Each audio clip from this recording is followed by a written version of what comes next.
ರಾಣಿ ಇವತ್ತಿನ ಸಂಚಿಕೆಯಲ್ಲಿ ಏನಾಗುತ್ತೆ ಅಂತ ನೋಡ್ಕೊಂಡು ಬರೋಣ.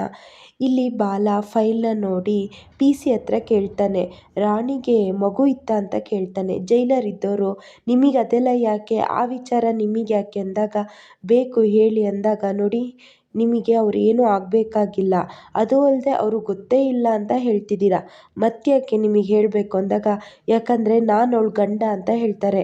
ಜೈಲರಿಗೂ ಆಶ್ಚರ್ಯ ಆಗುತ್ತೆ. ಅವಾಗ ಕೇಳಿದಾಗ, ನಾನು ಯಾರು ಅವರು ಕಾವೇರಿಗೆ ನಾನು ಏನೂ ಆಗಬೇಕಿಲ್ಲ ಅಂತ ಹೇಳಿದ್ರಿ, ಈಗ ನೋಡಿದರೆ ಗಂಡ ಅಂತ ಹೇಳ್ತಿದ್ದೀರಾ, ಅದನ್ನು ಹೇಗೆ ನಾವು ನಂಬೋದು ಅಂತ ಜೈಲರು ಜೋರಾಗಿ ಕೇಳ್ತಾರೆ. ಈ ಕಡೆ ಬಾಲ ಇದ್ದವನು, ನನಗೆ ಇನ್ನೂ ಟೈಮ್ ಉಂಟು ಅವಳ ಜೊತೆ ಮಾತಾಡೋಕ್ಕೆ, ನಾನು ಅವಳ ಹತ್ರನೇ ಡೈರೆಕ್ಟಾಗಿ ಕೇಳ್ತೀನಿ ಅಂತ ಕಾವೇರಿ ಹತ್ರ ಮತ್ತೆ ಬರ್ತಾನೆ ಬಾಲ. ಮತ್ತೆ ಬಾಲನ ನೋಡಿ ಕಾವೇರಿ, ಮತ್ತೆ ಯಾಕೆ ಬಂದೆ, ನಾನು ಹೇಳಿದೆ ತಾನೇ ನಿನ್ನ ಜೊತೆ ನನಗೆ ಮಾತಾಡೋಕ್ಕೆ ಇಷ್ಟ ಇಲ್ಲ ಅಂತ, ಮತ್ತೆ ಯಾಕೆ ಬಂದೆ ಬಾಲ ಅಂದಾಗ, ಬಾಲ ಇದ್ದವನು, ನೋಡು ಕಾವೇರಿ, ನಾನು ನಿನಗೆ ಹಿಂಸೆ ಕೊಡೋಕ್ಕೆ ಬಂದಿಲ್ಲ, ಹೇಳು ನಿನಗೆ ಮಗು ಇತ್ತ ಅಂತ ಕೇಳ್ತಾನೆ. ಮಗುನ ಏನು ಹೇಳ್ತಿದ್ದೀಯಾ ಅಂತ ಕೇಳ್ತಾಳೆ ಕಾವೇರಿ. ಹೇಳು, ನಾನು ನಿಂದು ಡಾಕ್ಯುಮೆಂಟ್ನ ನೋಡಿದೆ, ಅದರಲ್ಲಿ ನೀನು ತಾಯಿ ಅಂತ ಬರೆದಿತ್ತು, ಸುಳ್ಳು ಹೇಳಬೇಡ ಹೇಳು ಅಂತ ಹೇಳಿದಾಗ, ಇಲ್ಲ ಮಗುನೂ ಇಲ್ಲ ಏನೂ ಇಲ್ಲ ಅಂತ ಹೇಳ್ತಾಳೆ. ಇಲ್ಲ, ನೀನು ಸುಳ್ಳು ಹೇಳ್ತಿದ್ಯಾ, ಯಾಕಂದರೆ ನಿನ್ನ ಕಣ್ಣು ನಿನ್ನ ತಡವಡಿಸುವ ನಾಲ್ಗೆ ಹೇಳ್ತಾ ಉಂಟು, ಹೇಳು ಆ ಮಗು ಎಲ್ಲಿದೆ ಹೇಳು ಅಂತ ಕೇಳಿದರೆ, ಕಾವೇರಿ ಮಾತ್ರ, ನೋಡು ಬಾಲ, ಮಗುನೂ ಇಲ್ಲ ಯಾವುದೂ ಇಲ್ಲ, ಸುಮ್ಮನೆ ಇಲ್ಲಿಂದ ಹೋಗು, ನೀನು ಹೀಗೆ ಗಲಾಟೆ ಮಾಡ್ತಿದ್ರೆ ನಾನು ಸಿಬ್ಬಂದಿಗಳನ್ನ ಕರೆಸಿ ನಿನ್ನನ್ನು ಇಲ್ಲಿಂದ ಓಡಿಸ್ಬೇಕಾಗುತ್ತೆ, ಆ ಥರ ಮಾಡ್ಕೋಬೇಡ, ಸುಮ್ಮನೆ ಇಲ್ಲಿಂದ ಹೋಗು ಅಂತ ಕಾವೇರಿ ಹೇಳ್ತಾಳೆ.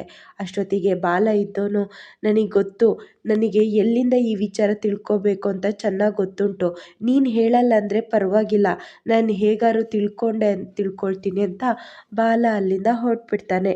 ಈ ಕಡೆ ಪುಟ್ಟಕ್ಕ ಮತ್ತು ರಾಣಿನ ಸತ್ಯ ನೋಡಿ, ರಾಣಿ ಇಲ್ಲೇನು ಮಾಡ್ತಿದ್ಯಾ, ಸ್ಕೂಲಿಗೆ ಹೋಗೋದು ಬಿಟ್ಟು ಇಲ್ಲೇನು ಮಾಡ್ತಿದ್ಯಾ ಅಂತ ಪ್ರಶ್ನೆ ಮಾಡ್ತಾ ಇರ್ತಾನೆ. ಆದರೆ ರಾಣಿ ಮಾತ್ರ ಏನೂ ಹೇಳ್ತಾನೆ ಇರಲ್ಲ. ಅತ್ತೆ, ನೀವು ಇಲ್ಲೇ ಇದ್ರಲ್ಲ, ಏನು ಮಾಡ್ತಿದ್ದೀರಾ ಹೇಳು ರಾಣಿ, ಸರಳನೂ ಬಂದಿದ್ದಾಳ, ಇಲ್ಲ ಮಮ್ಮ ಅತ್ತೆ ಏನೂ ಬಂದಿಲ್ಲ. ಆವಾಗ ಪುಟ್ಟಕ್ಕ ಇದ್ದರು, ಸರಳ ಯಾಕೆ ಬರ್ತಾಳೆ ಅಳಿಯಂದ್ರೆ ಅಂದಾಗ, ಅವಳು ಇದೇ ಜಾಗದಲ್ಲಿ ಒಂದು ಸಲ ಉಪ್ಪಿನಕಾಯಿನ ಇವಳ ಹತ್ರ ಮಾರಾಟ ಮಾಡಿಸಿದ್ಲು, ಹಾಗಾಗಿ ಅವಳು ಇಲ್ಲೇ ಇದ್ದಾಳ ಏನು ಹೇಳು ಅಂದಾಗ, ಇಲ್ಲ ಮಾಮ ಆ ಥರ ಏನೂ ಇಲ್ಲ ಅಂತ ಹೇಳ್ತಾಳೆ. ಪುಟ್ಟಕ್ಕ ಇದ್ದವಳು, ಅಳಿಯಂದ್ರೆ ಇಲ್ಲಿ ಮಾತಾಡೋದು ಬೇಡ, ಎಲ್ಲ ಜನ ನಮ್ಮನ್ನೇ ನೋಡ್ತಾ ಇದ್ದಾರೆ, ಮನೆಗೆ ಹೋಗೋಣ, ಮನೆಗೆ ಹೋಗಿ ಮಾತಾಡೋಣ. ಇಲ್ಲ, ನನಗೆ ಇಲ್ಲೇ ಉತ್ತರ ಗೊತ್ತಾಗಬೇಕು, ಹೇಳು ರಾಣಿ ಹೇಳು, ಯಾಕೆ ಇಲ್ಲಿದೆಯಾ, ಸ್ಕೂಲಿಗೆ ಹೋಗೋದು ಬಿಟ್ಟು ನೀನು ಯಾಕೆ ಇಲ್ಲಿ ಯಾಕೆ ನಿಂತಿದ್ದೆ ಅಂತ ಪ್ರಶ್ನೆ ಮಾಡ್ತಾನೆ ಇರ್ತಾನೆ. ಆದರೆ ರಾಣಿ ಏನೂ ಉತ್ತರನೇ ಕೊಡ್ತಿರಲ್ಲ. ಅವಳಿಗೆ ಜೋರಾಗಳು ಬರ್ತಿರುತ್ತೆ, ಅಳ್ತಾ ಇರ್ತಾಳೆ. ಇದೊಂದು ಮಾಡೋಕ್ಕೆ ನಿಂಗೆ ಚೆನ್ನಾಗಿ ಗೊತ್ತುಂಟು, ಬಾ ಫಸ್ಟು ಮನೆಗೆ ಹೋಗೋಣ ಅಂತ ರಾಣಿನ ಕರ್ಕೊಂಡು ಸತ್ಯ ಮನೆಗೆ ಹೋಗ್ತಾನೆ. ಹೋಗಿ, ಸರಳ ಬಾ ಇಲ್ಲಿ, ಏನು ರೀ ಇಷ್ಟು ಬೇಗ ಬಂದ್ರಾ, ರಾಣಿನ ನೋಡಿ, ಏನು ರಾಣಿ ಸ್ಕೂಲಿಗೆ ಹೋಗೋದು ಬಿಟ್ಟು ಇಲ್ಲೇನು ಮಾಡ್ತಿದ್ದೆ ಅಂದಾಗ, ಯಾಕೆ ಸುಳ್ಳು ಹೇಳ್ತಿದ್ಯಾ, ರಾಣಿನ ಎಲ್ಲಿಗೆ ಕಳಿಸಿದ್ದೆ, ಅಯ್ಯೋ ನಾನೆಲ್ರಿ ಕಳಿಸ್ಲಿ, ನಾನೇ ಇಲ್ಲಿ ಕಳ್ಸೋಕ್ಕಾಗುತ್ತೆ, ಅವಳು ಸ್ಕೂಲಿಗೆ ಹೋಗಿದ್ದು ಮಾತ್ರ ನಾನು ನೋಡಿದ್ದೆ, ಮತ್ತು ನನಗೇನೂ ಗೊತ್ತಿಲ್ಲ ಅಂತ ಹೇಳ್ತಾಳೆ. ಸುಳ್ಳು ಹೇಳಬೇಡ ಹೇಳು ಅಂದಾಗ, ಅಯ್ಯೋ ಇವಳು ಸ್ಕೂಲಿಗೆ ಹೋಗಲ್ಲ ಅಂದ್ರೂ ನಾನೇ ಕಾರಣ ಆಗ್ತೀನಾ, ಹೇಳೆ ನಿಮ್ಮ ಮಾವ ಕೇಳ್ತಿದ್ದಾರಲ್ಲ ಹೇಳೆ ಅಂತ ಅವಳು ಜೋರು ಮಾಡ್ತಾರೆ. ಅಷ್ಟೊತ್ತಿಗೆ ಅವಳ ಮೈನ ಸರಳ ಮುಟ್ಟುವಾಗ ಮೈಯೆಲ್ಲ ತುಂಬ ಬಿಸಿ ಆಗ್ತಿರುತ್ತೆ.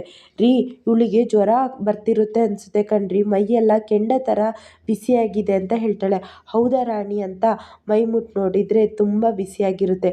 ಸರಿ ಅಂತ ಅವಳನ್ನ ಮಲಗಿಸಿ ಚಂಡಿ ಬಟ್ಟೆನ ಅವಳ ತಲೆ ಮೇಲೆ ಇಡ್ತಾರೆ. ಅದಕ್ಕೆ ಸರಳ ಹೇಳ್ತಾಳೆ, ನೋಡಿ ಅದಕ್ಕೆ ನಿಮಗೆ ಕೂಗಾಡೋದು ಬಿಟ್ಟರೆ ಬೇರೆ ಏನೂ ಬರಲ್ಲ, ಪಾಪ ಈ ಹುಡುಗಿ ಹೆದರ್ಕೊಂಡೇ ಜ್ವರ ಬಂದಿರಬೇಕು ಅಂತ ಸರಳ ಹೇಳ್ತಾಳೆ. ಇನ್ನೇನು ಮಾಡಲಿ, ಸ್ಕೂಲಿಗೆ ಹೋಗೋದು ಬಿಟ್ಟು ಇವಳು ಅಲ್ಲೇನು ಮಾಡ್ತಿದ್ಲು, ಅತ್ತೆ ನೀವಲ್ಲಿದ್ರಲ್ಲ ಹೇಳಿ ಏನು ಮಾಡ್ತಿದ್ರಿ, ಅಯ್ಯೋ ನನಗೇನು ಗೊತ್ತುಂಟು ಅಂದರೆ ನಾನು ಎಲಡ್ಕೆ ತಗೊಳ್ಬೇಕು ಅಂತ ಹೋಗಿದ್ದೆ, ಆವಾಗ ರಾಣಿನೂ ಅಲ್ಲೇ ಇದ್ಲು, ಹಾಗಾಗಿ ನಾನು ಕೇಳ್ತಾ ಇದ್ದೆ, ಅಷ್ಟೊತ್ತಿಗೆ ನೀವು ಅಲ್ಲಿಗೆ ಬಂದ್ರಿ ಅಂತ ಪುಟ್ಟಕ್ಕ ಸುಳ್ಳು ಹೇಳ್ತಾರೆ.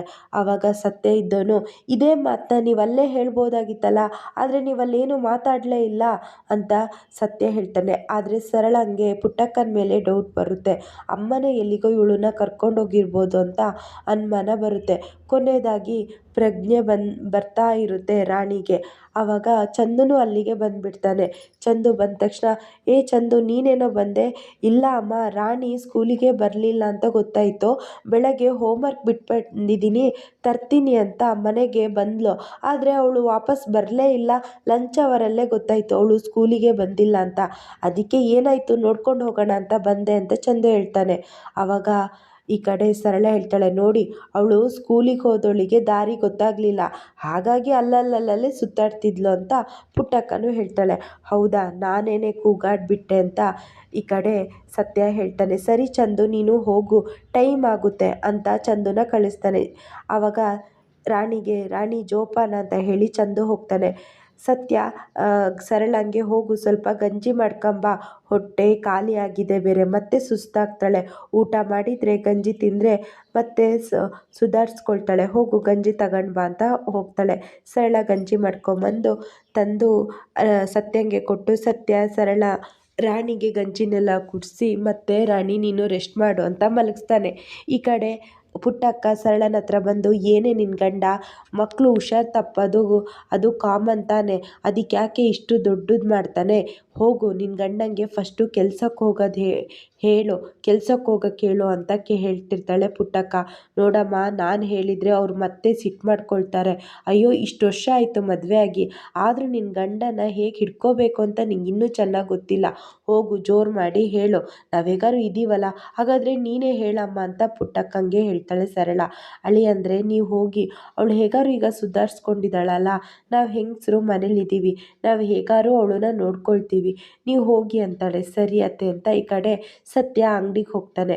ಆಮೇಲೆ ಪುಟ್ಟಕ್ಕನ ಸರಳ ಕರೆದು, ಅಮ್ಮ ನಿಜವಾಗ್ಲೂ ಹೇಳು, ನೀನು ರಾಣಿ ಕರ್ಕೊಂಡು ಎಲ್ಲಿಗೆ ಹೋಗಿದ್ದೆ, ಸತ್ಯ ಹೇಳು ಅಂತ ಸರಳ ಕೇಳ್ತಾಳೆ. ಏನು ಹೇಳ್ತಿದೆಯೇ, ನಾನು ಎಲಡಿಕೆ ತರಕ್ಕಂತಲೇ ಹೋಗಿದ್ದು.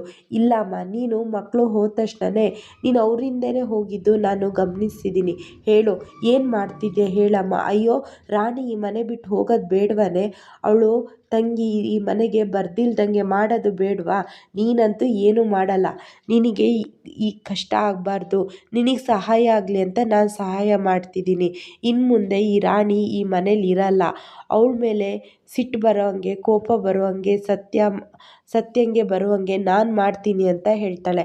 ಅಮ್ಮ ನೀನೇನೇನೋ ಮಾಡೋಕ್ಕೋಗಿ ಏನೂ ಮಾಡಬೇಡ ಅಮ್ಮ ಅಂತ ಹೇಳ್ತಾಳೆ. ಇಲ್ಲ ಏನೂ ಆಗಲ್ಲ, ಎಲ್ಲ ಸರಿಯಾಗುತ್ತೆ ಅಂತ ಪುಟ್ಟಕ್ಕ ಹೇಳ್ತಾ ಇರ್ತಾಳೆ. ಒಟ್ಟಲ್ಲಿ ಅವ್ರ ಅಮ್ಮ ಆಗಿರಲಿ ರಾಣಿ ಆಗಿರಲಿ ನಿಮಗೆ ತೊಂದರೆ ಕೊಡಬಾರ್ದು ಅಂತ ಹೇಳ್ತಾಳೆ.